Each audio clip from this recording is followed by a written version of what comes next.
Hello student, this is an के आर्य और आज हम बात करेंगे chapter number 5 10th class arithmetic progression, जिसको हम शॉर्ट फॉर्म में बोल सकते हैं एपी। तो इस चैप्टर को समझने से पहले आपको एक छोटा सा टॉपिक है जिसका नाम है sequence and series. Sequences and series, sequence and series एक टॉपिक है डिटेल में। तो उसके अंदर 3 पार्ट होते हैं जिसके अंदर हम रीड करते हैं एपी, जीपी और HP, arithmetic progression, geometric progression, harmonic progression. और आपका ये वाला टॉपिक है +1 क्लास के अंदर और ये वाला है 10th क्लास के अंदर। यानी कि 10th क्लास में हम सीक्वेंस एंड सीरीज़ का सिर्फ एक ही पार्ट रीड करेंगे और इन तीनों में से सबसे इजी पार्ट होता है अर्थमेटिक प्रोग्रेशन, जिसको हम एपी भी बोल देते हैं। तो क्या होती है अर्थमेटिक प्रोग्रेशन? इसको हिंदी में बोलते हैं समांतर श्रेणियाँ। जब हम किसी चीज़ को एक स्पेशल गैप के साथ साथ पढ़ते हैं, एक विशेष अंतर के साथ पढ़ते हैं, उसको क्या बोलते हैं? हम अर्थमेटिक प्रोग्रेशन बोलते हैं। क्या बोलते हैं इसको? Arithmetic progression. साथ साथ बोलिया करो, ठीक है। तो अर्थमेटिक प्रोग्रेशन के अंदर क्या चीज़ें रहेगी, क्या इसका वर्किंग रूल है, कौन कौन से कंसेप्ट को अर्थमेटिक प्रोग्रेशन क्या करता है, अलाउ करता है, वो हम समझने की कोशिश करेंगे। तो किसी भी एपी को, यानी इसको बोलते हैं समानांतर श्रेणी, इसको हम डिनोट करते हैं किससे भाई? A1, A2, A3, A4, A5 और कहाँ तक चलते हैं हम? AN तक। इनको बोलते हैं इसकी टर्म। क्या बोलते हैं इनको? इसकी टर्म। हिंदी में इसको बोलते हैं पद, प्रथम पद, द्वितीय पद, तृतीय पद। और ये कौन सा होता है? nth, ठीक है भाई। यानी इंग्लिश में क्या बोलेंगे इसको? First term, second term, third term, fourth term. समझ गए? जैसे हमें किसी मकान के ऊपर या फर्स्ट या सेकंड मंजिल के ऊपर अगर जाना है तो हम सीढ़ियों का प्रयोग करते नहीं, उन सीढ़ियों को क्या बोलते हैं हम? एपी। क्या बोलते हैं उनको? एपी। उसको एपी क्यों बोल सकते हैं? क्योंकि प्रत्येक सीढ़ी का जो गैप होगा वो क्या मिलेगा आपको? सेम। अगर उसका अंतर सेम है तो उसको हम एपी बोल सकते हैं, अगर अंतर सेम नहीं है तो उसको एपी नहीं बोल सकते। तो यहाँ पर फर्स्ट एक्सरसाइज के अंदर 5.1 के अंदर हम यही चीज़ें चेक करेंगे। अपने को क्या मिलेगी? कोई एक स्टेटमेंट मिलेगी, उस स्टेटमेंट को चेक करेंगे कि क्या वो एपी है। एपी की मेन कंडीशन क्या है? इनके बीच का जो अंतर है A1 और A2 का, A2 और A3 का, A3 और A4 का जो अंतर है वो क्या होना चाहिए? समान होना चाहिए। अभी मैं आपको बेसिक बता रहा हूँ, इसकी स्टोरी बता रहा हूँ इस चैप्टर की, फिर इसका वर्किंग रोल करेंगे। समझ गए नहीं? तो एपी की मेन कंडीशन क्या है कि प्रत्येक टर्म के बीच का अंतर क्या होना चाहिए? सेम। तो उसको क्या बोलेंगे हम? एपी। तो एक क्वेश्चन तो इस टाइप से आएगा कि आपको स्टेटमेंट मिलेगी, उस स्टेटमेंट के आधार पे हमें ये बताना है या चेक करना है कि क्या ये वाला सिस्टम एपी है या नहीं है। दूसरी कंडीशन आपको मिल सकती है कि आपको एपी पहले से गिवन मिलेगी, यानी आपको स्टेटमेंट मिलेगी और वो बोल देगा कि ये वाली जो स्टेटमेंट है पहले से क्या है? एपी है। पहले से क्या है? ये एपी है। और वो बोल देगा कि इसकी 10वीं, 20वीं, 25वीं या 15th टर्म, 16th टर्म बात करें हम, 7th term, 8th term find out करो। तो एक क्वेश्चन आपका इस टाइप से बन सकता है कि बीच में से कोई भी एक टर्म वो पूछ लेगा, उसको फाइंड आउट करने का एक फॉर्मूला है, एक तरीका है, उसको भी हम डिस्कस करेंगे। ठीक है जी। एक हो सकता है कि वो आपसे पूछ ले कि फर्स्ट टर्म चेक करिए और इनके बीच का कॉमन डिफरेंस, सारा अंतर, यानी जो इनके बीच का अंतर है वो फाइंड आउट कीजिए। मेरी बात क्लियर है? किसी को समझने में दिक्कत? तो यहाँ पर अगर हम बात करें कि वो कौन कौन से एलिमेंट है जो एपी वाले चैप्टर के अंदर यूजफुल होंगे, तो एपी के अंदर क्या क्या यूज होगा? एपी के अंदर आपके पास आता जी, सबसे पहले नंबर पे आता ए। क्या आता है? ए। इसको ए या A1 से भी डिनोट कर देते हैं। इसका मतलब होता है फर्स्ट टर्म। क्या मतलब होता है इसका? First term. अगर इंग्लिश में बात करें तो क्या, हिंदी में क्या होगा? ये प्रथम पद, जो पहला कदम है भाई। जिस भी एपी की अगर हम बात करें, उस एपी में जो सबसे पहले की शुरुआत की जो टर्म होगी उसको क्या बोलते हैं? First term. क्या बोलते हैं उसको? प्रथम पद या फर्स्ट टर्म। इसके बाद आएगा जी यहाँ डी। क्या आएगा यहाँ पे? डी। इसको बोलते हैं कॉमन डिफरेंस। क्या बोलते हैं इसको? Common difference. यानी कि जो इनके बीच का अंतर है, पहली और दूसरी का, दूसरी और तीसरी का, तीसरी और चौथी का, चौथी और पांचवी का, इनके बीच में जो अंतर है। जैसे मान लो अगर आप अपने पास यहाँ पर एग्जाम्पल के तौर पे एक एपी है अपने पास, क्या है ये? 1 2 3 4 5 ऐसे अपने पास एक एपी है। ठीक है जी। इनके बीच का अंतर कितना? पहले और दूसरी का, यानी 2 - 1 करो, कितना अंतर आएगा? 1, 3 माइनस 2 करोगे तो 1, 4 माइनस 3 करोगे तो 1, 5 माइनस 4 करोगे तो इनके बीच का जो सारा अंतर बराबर है, तो इसलिए इसको क्या बोल सकते हैं हम, एपी। इस सारा अंतर को या इस गैप को ही क्या बोला जाता है, कॉमन डिफरेंस। क्या बोला जाता है? तो इसका फॉर्मूला क्या रहेगा? इसका फॉर्मूला आप कहीं से भी कोई भी डिफरेंस निकाल सकते हो। जैसे सेकंड में से फर्स्ट आप माइनस कर सकते हो, क्या करेंगे, a2 माइनस a1, या फिर क्या लिख सकते हैं, a3 माइनस a2, या फिर क्या लिख सकते हैं, a4 माइनस a3। यानी कि अगली टर्म में से पहले वाली टर्म को क्या करना है, माइनस करना है। समझ गए? किसी और दिक्कत? तो आपसे ऐसा क्वेश्चन पूछा जा सकता है सिंपली फर्स्ट एक्सरसाइज के अंदर, यानी कि कॉमन डिफरेंस फाइंड आउट कीजिए। यहाँ तक का जो काम है, ये है अपना 5.1 का। किसका काम है ये? यानी कि 5.1 एक्सरसाइज के अंदर सिर्फ इतना ही काम आएगा, इतना ही यूज़ करना है।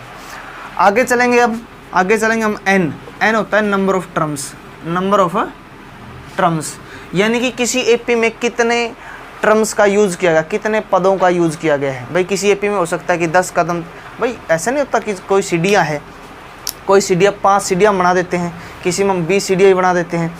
यानी कि किसी एपी को बनाने के लिए कितने टर्म का यूज़ किया गया है, उसके अंदर 50 टर्म है, 100 टर्म है। समझ गए? तो इसको क्या बोलते हैं, n बोलते हैं। क्या बोलते हैं इसको? इस n के ऊपर क्वेश्चन आएंगे 5.2 के अंदर। इसके बाद आएगा an। क्या आएगा? जो nth टर्म है, एक्चुअल में तो होता है nth टर्म। क्या होता है ये? nth term. जैसे इस n की जगह अगर मैं 1 रखूँ तो कौन सी टर्म बन जाएगी, a1। अगर 3 रख दिया तो a3, और 10 रख दिया तो यानी कि 10th टर्म आ जाएगी। लेकिन इसको nth टर्म बोल देते हैं, और कई बार बच्चे इसको जल्दबाजी में लास्ट टर्म का नाम भी दे देते हैं और हर जगह यूज़ भी करते हैं। तो इसका फॉर्मूला बनेगा a प्लस में n-1 इंटू में d। यहाँ तक का काम, यानी कि ये कंप्लीट काम शुरू होगा आपका, कहाँ तक होगा ये, 5.2, यानी कि 5.2 एक्सरसाइज तक आप यहाँ तक पढ़ोगे। इसके बाद एक फॉर्मूला और आएगा जिसका नाम है SN। S का मतलब होता है सम ऑफ n टर्म, यानी n टर्म का क्या निकालेंगे हम, जोड़। तो इसके दो फॉर्मूले होते हैं, n/2 a प्लस में an, या फिर SN का एक फॉर्मूला होता है n/2 2a plus n-1 into में d। तो ये कंप्लीट काम होगा आपका 5.3, और आपका चैप्टर यहाँ पर समाप्त हो जाएगा। तो ये पहले से ही आपको डिटेल में बताया गया है कि इस चैप्टर से ज़्यादा घबराने की ज़रूरत नहीं है। 10th क्लास के जो ईजीएस्ट चैप्टर है, अगर मैं बोलूँ कि सबसे 3 आसान चैप्टर का नाम दीजिए तो उन 3 में इसका नाम होगा ज़रूर। समझ गए? तो ज़्यादा दिक्कत लेने की बात नहीं है, बस यही ये चैप्टर आपका पूरा का पूरा चैप्टर समाप्त हो जाएगा। लेकिन आज का जो हमारा टॉपिक है 5.1, यहाँ सिर्फ 2 चीज़ें चलेगी, A, D और AP। क्या चलेगी? A, D और AP।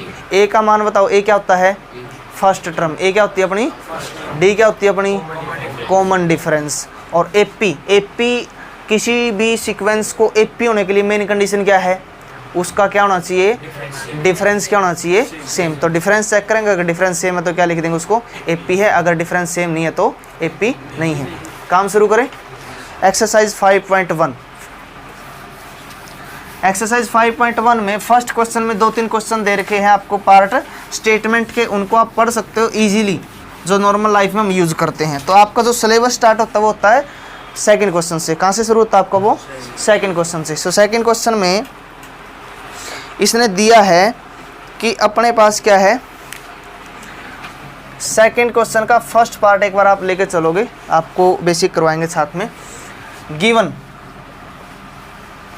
A की वैल्यू क्या दे दी, 10, और D की वैल्यू भी क्या दे दी, 10। इसने बोल दिया इसके कितने प्रथम 4 पद ज्ञात कीजिए, यानी कि फर्स्ट 4 टर्म इसको फाइंड आउट करनी है। ठीक है। अगर हम AP की बात करें, किसकी बात करें, AP की, एक बार आप सोच के देख सकते हैं कि अपनी AP क्या होती है भाई, AP होती है A1, अगली क्या होती है A2, अगली क्या होती है A3, अगली क्या होती है A4। ऐसे कहाँ तक चलते हैं हम, AN तक। अगर आप समझने का प्रयास करें तो समझने का प्रयास ये है कि क्या होता है कि इन दोनों के बीच में गैप क्या होता है, D, इनके बीच में भी क्या होता है D, इनके बीच में क्या होता है, यानी जो अगली टर्म आई है A2 वो कब आई है भाई, वो आई है जब पहली टर्म अपने पास A थी, अगली टर्म क्या थी, A में क्या जोड़ दिया हमने, D। फिर थर्ड टर्म क्या आई, इसके अंदर एक और D जोड़ दिया, इसके अंदर क्या जोड़ दिया हमने, एक और D। तो क्या बनेगा ये A प्लस में 2D। अगली टर्म क्या होगी, उसमें एक और D जोड़ दिया, A प्लस 3D। समझ गए मेरी बात को? यानी कि हम इनको ऐसा लिख सकते हैं, ये अपनी फर्स्ट टर्म, अगर मैं A2 की बात करूं तो क्या लिखना पड़ेगा, A प्लस में 1D। अगर आप इसको शॉर्ट में समझना चाहते हैं तो आप लिख सकते हैं कि ए के अंदर कितनी डी हमें ऐड करनी है, जितनी यहाँ दे रखी है उससे एक कम। ठीक है, तो इसको लिखेंगे 10 प्लस में 10 कितना होगा 20। ये क्या आ गया अपने पास है A2। अगर मैं बात करूँ A3 की तो क्या लिखोगे, A प्लस में कितने जोड़ोगे, इससे एक कम, यानी कि 10 प्लस में 2 इंटू में 10 कितना आ जाएगा ये 30। अगर मैं बात करूं A4 की, किसकी बात करूं A4 की, दीपक आप बताओगे A4 को क्या लिखोगे भाई, A प्लस में 3D। Very good, A plus में 3D, यानी ये जो यहाँ दे रखा उससे एक कम का यूज करोगे आप। A प्लस में 3 इंटू में D, तो 10 प्लस में 30 कितना आंसर आ गया अपने पास 40। ये कौन सी आ गई 4। एक एक्स्ट्रा में पूछ रहा हूँ भाई मैं आपको, संजीव समझ में आ गई बात। A5 को क्या लिखोगे, A5 को A प्लस में कितना जोड़ोगे 5 है तो यहाँ कितना लिखोगे 4, इससे एक कम A प्लस 4D। 10 प्लस में 4 इंटू में 10, यानी आंसर कितना आ जाएगा अपने पास। समझ गए मेरी बात को। इसके कितने पार्ट हैं 5 पार्ट्स हैं। 5 के 5 पार्ट्स सिंपली ऐसे ही करने हैं, सबके अंदर यही फॉर्मूले का प्रयोग करना है। कर सकते हो तो कोई और पार्ट आप बोल सकते हो इसमें से। इसका 5th पार्ट करवा दे भाई, 5th पार्ट देखो इसका।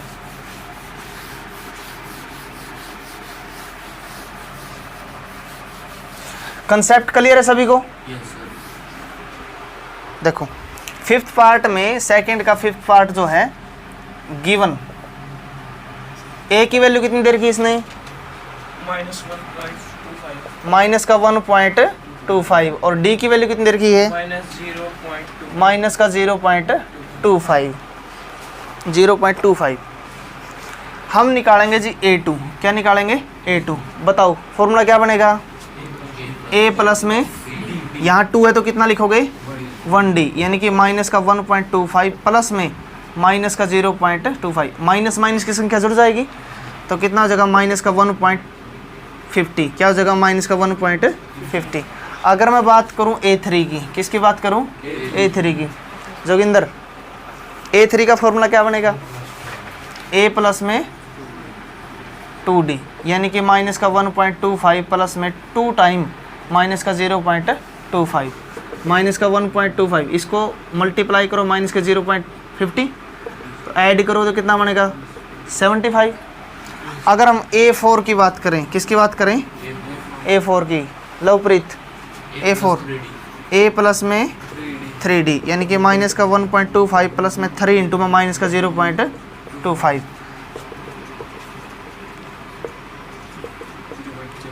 माइनस का 2.00, ये आंसर आ जाएगा अपना।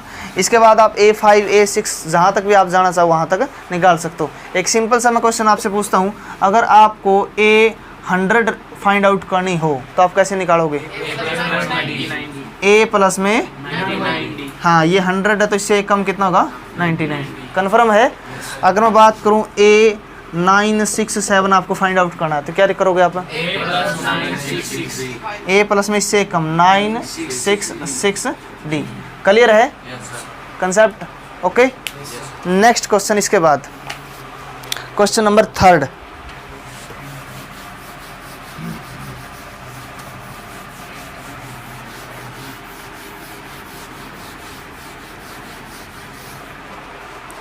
थर्ड क्वेश्चन में इसने पहले ही आपको बोल दिया है, मेंशन कर दिया इट इज़ एन AP। इसने पहले क्या बोल दिया AP है, यानी कि जो सीक्वेंस आपको दी है। एक बार हम फर्स्ट पार्ट की बात करें तो आप लिखोगे गिवन AP। क्या लिखोगे गिवन AP। AP में क्या दे दिया भाई इसने 3 1 -1 -3 डैश डैश ऐसे दे दिया नहीं। इसने बोल दिया इसके अंदर 2 ही चीज़ें फाइंड आउट करनी है आपको, एक आपको फाइंड आउट करनी है A और एक फाइंड आउट करनी है D। क्लियर है? बताओ A क्या होता है, A क्या होता है फर्स्ट टर्म। तो A की वैल्यू कौन बताएगा, हाँ भाई कितना होगा इसमें, जो सबसे पहले लिख रखा वही अपना A होता है। इसके बाद फाइंड आउट करेंगे D। इसके बाद क्या फाइंड आउट करेंगे D। First lecture Anirudh, D का फॉर्मूला क्या होता है, नहीं D कैसे निकालते हैं, सेकेंड टर्म में से फर्स्ट टर्म क्या करोगे माइनस A2 माइनस A1, क्या होगा 1 - 3, कितना आंसर आएगा -2। इस D को आप सिर्फ फर्स्ट टर्म के बजाय और कहीं से भी फाइंड आउट कर सकते हैं। जैसे इसी डी को हम यहाँ से भी निकाल सकते हैं भाई। थर्ड टर्म में से क्या करोगे, सेकेंड टर्म को माइनस, तो थर्ड टर्म क्या अपनी -1, माइनस में सेकेंड क्या है 1, तो -1 और -1 माइनस का 2। आप कहीं से भी इसका अंतर चेक कर सकते हैं, सारा अंतर समान होगा तो क्या लिखेंगे इसको AP। क्या बात क्लियर है? ये कौन सा पार्ट था, फर्स्ट। इसके बाद एक पार्ट और बोलो, इसके भी 4 पार्ट है, कोई भी एक पार्ट। फोर्थ पार्ट देखो, फोर्थ पार्ट में AP क्या दे दी इसने 0.6, 1.7, 2.8, 3.9 ऐसे बोल दिया इसने। तो फर्स्ट टर्म बोलो भाई क्या होगी इसमें A 0.6। D का फॉर्मूला क्या होगा A2 माइनस A1, यानी कि सेकेंड टर्म कौन सी है, ये अपनी फर्स्ट टर्म है, ये सेकेंड टर्म, और ये थर्ड है, ये कौन सी है फोर्थ। तो सेकेंड टर्म कितनी है माइनस में 0.6, तो 1.1, ये क्या होगा आपका D। हिंदी में क्या लिखोगे इसको, सारावंतर। क्या लिखोगे इसको, सारावंतर। बात क्लियर है, कोई दिक्कत किसी को? इसके बाद देखो, नमस्ते भाई नमस्ते, इतना लेट बैठ जाओ, कोई नहीं। क्या इसके चारों पार्ट हो जाएंगे, क्लियर है? Question number 4। क्वेश्चन नंबर 4 में आपको मैंने पहले ही बता दिया था बेसिक के अंदर कि वो आपसे कितने टाइप के क्वेश्चन पूछ सकता है। तो फोर्थ क्वेश्चन में क्या दे दिया इसने, सीक्वेंस दे दी। क्या दे दी इसने, सीक्वेंस। उन सीक्वेंस में से हमें ये चेक करना है कि AP कौन से वाली है, ठीक है जी। तो फॉर एग्जांपल के लिए फोर्थ का फर्स्ट पार्ट एक बार लेकर चलते हैं, तो हम लिखेंगे गिवन सीक्वेंस, क्या बोल दी इसने 2, 4, 8, 16 ऐसे दे दिया इसने, ठीक है जी। आपके काम का क्वेश्चन आप साथ में जवाब दोगे। इसने बोल दिया चेक कीजिए कि क्या ये AP है और नहीं है। अगर AP है तो इसकी नेक्स्ट 3 टर्म फाइंड आउट करनी है। तो जी अपने पास पहले ही कितनी टर्म है इसकी 1, 2, 3, 4, तो कौन सी निकालनी है अपने को A, 5, 6 और 7। कब फाइंड आउट करनी है, अगर ये AP है। अगर AP नहीं है तो आप क्वेश्चन वहीं समाप्त करोगे। तो इसमें पहले चेक करेंगे AP के लिए, फॉर AP कंडीशन क्या होती है, common difference must be same. Common difference क्या होना चाहिए, सेम। हिंदी में क्या लिखोगे, सारावंतर क्या होना चाहिए, समान। सारावंतर क्या होना चाहिए, समान। तो इसमें चेक करते D, 2 बार D चेक करेंगे। एक D चेक करेंगे A2 माइनस A1, और एक बार D चेक करेंगे A3 माइनस A2। बंद कर दे इसको। एक क्या करेंगे A2 माइनस A1 और एक A3 माइनस A2। तो चेक करते भाई, इसमें आराम से बैठ जाओ भाई। A2 कितना अपने पास 4 माइनस 2, कितना आंसर आएगा 2। और यहाँ A3 कितना अपने पास 8 माइनस 4 कितना आएगा। क्या सारा अंतर समान है, common difference is not same. क्या लिखेंगे, common difference is not same, so it is not an AP। यह AP नहीं, तो इसमें हमें नेक्स्ट 3 टर्म फाइंड आउट करने की भी ज़रूरत नहीं। बात क्लियर है? इसके बाद देखो, इसके कितने पार्ट है, 15 पार्ट है। इसके कितने पार्ट है, इसके 15 पार्ट। कोई और पार्ट बोलो इसके, पहले 10 में से बोल दो कोई भी, पहले 10 पार्ट्स में से सेकंड, थर्ड, फोर्थ में से कोई करवाना है, फिफ्थ करवा दे।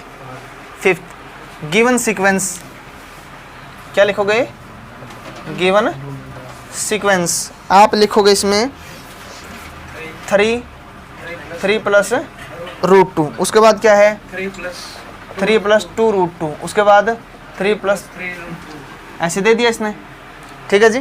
क्या चेक करेंगे, कॉमन डिफरेंस। क्या चेक करेंगे, कॉमन डिफरेंस या सारावंतर। तो D का फॉर्मूला क्या बनेगा, या फिर A3 माइनस A2। आगे भी आप फाइंड आउट कर सकते हैं अगर करना चाहे तो। क्या बनेगा A4 माइनस A3। क्या करना हमें, नेक्स्ट टर्म में से पहले वाली टर्म क्या करनी है, माइनस करनी है। ये कौन सी टर्म है, फर्स्ट। ये वाली कौन सी है, सेकंड। ये वाली कौन सी है, थर्ड। ये वाली कौन सी है, क्लियर है बात। तो हम यहाँ लिखेंगे a2 कितना अपने पास 3 प्लस √2, ब्रैकेट में लिखोगे आप इसको ताकि सोल्व करने में दिक्कत ना हो। -3 तो 3 से 3 कैंसिल, कितना बचेगा अपने पास, एक बार तो d आ गया अपने पास, ठीक है जी। दोबारा से चेक करेंगे a3 कितना है 3 प्लस 2√2, माइनस में a2 कितना अपने पास 3 प्लस √2। जब आप इस ब्रैकेट को ओपन करते हैं हम, माइनस का 3 माइनस के √2, ये कैंसिल। ये बताओ यहाँ √2 कितने टाइम है 2 टाइम, यहाँ कितने टाइम है 1 टाइम, माइनस करो तो कितना बचेगा 1 टाइम। क्या कॉमन डिफरेंस सेम है? अगर आपको तसल्ली नहीं है, अगर आपको तसल्ली नहीं है तो आप एक बार और चेक कर सकते हैं।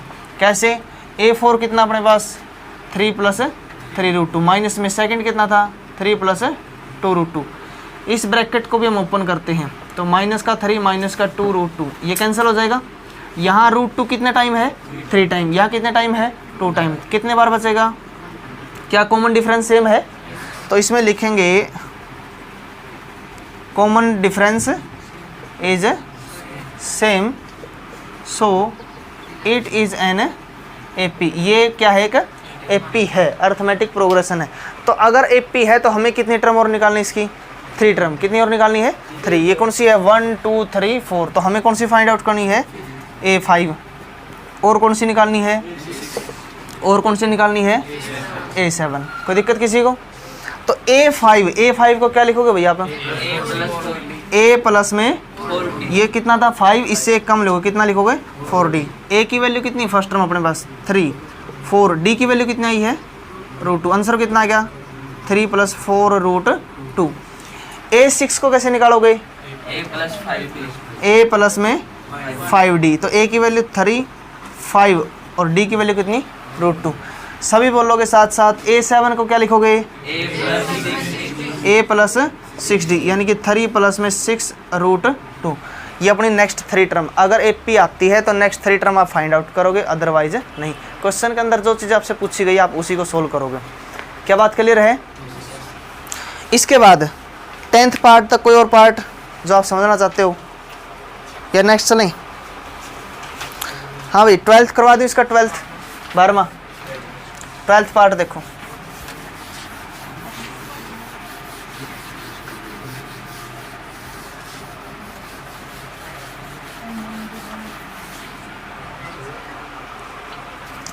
ट्वेल्थ पार्ट देखो इसका, क्या बोल दिया इसने? √2, √8, 18, 32 ऐसे इसने बोल दिया, ठीक है जी।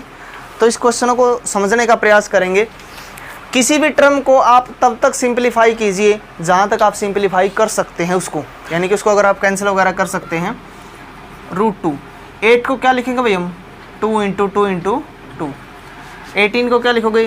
3 × 3 × 2। इसको क्या लिखोगे? 4 × 4 × 2। ऐसे चलता रहेगा ये। तो आपको पता है, आप जब छोटी क्लास में थे तब आपको सिखाया गया हो, जब स्क्वायर बन जाता है किसी टर्म का तो वो रूट से बाहर आ जाता है। 2√2 कितना होगा? ये कितना बनेगा? ऐसा चलेगा। अब ये AP है या नहीं, इसके लिए क्या चेक करेंगे हम? D। क्या चेक करेंगे? Common difference. तो D चेक करोगे तो D का फॉर्मूला बोलोगे एक बार, क्या बनेगा? A2 माइनस A1, या फिर कॉमन डिफरेंस क्या होना चाहिए? सेम। तो सेकंड टर्म कितनी है अपने पास? 2√2, माइनस में फर्स्ट टर्म कितनी है? ये बताओ। 2 टाइम में से 1 टाइम माइनस करोगे तो 1 टाइम बचेगा अपने पास, ठीक है। इधर ये कितना है? 3√2 माइनस में 2√2, तो 3 टाइम में से 2 टाइम माइनस करोगे कितना बचेगा? √2। क्या कॉमन डिफरेंस सेम है? अगर कॉमन डिफरेंस सेम तो लिखेंगे yes common difference is same so it is an AP। इसके बाद क्या करोगे इसकी नेक्स्ट 3 टर्म? नेक्स्ट 3 कौन सी होगी? A5, A प्लस में 4D। तो A की वैल्यू कितनी है? √2। 4D की वैल्यू कितनी है? कितनी है? ठीक है, तो इसको लिखोगे √2।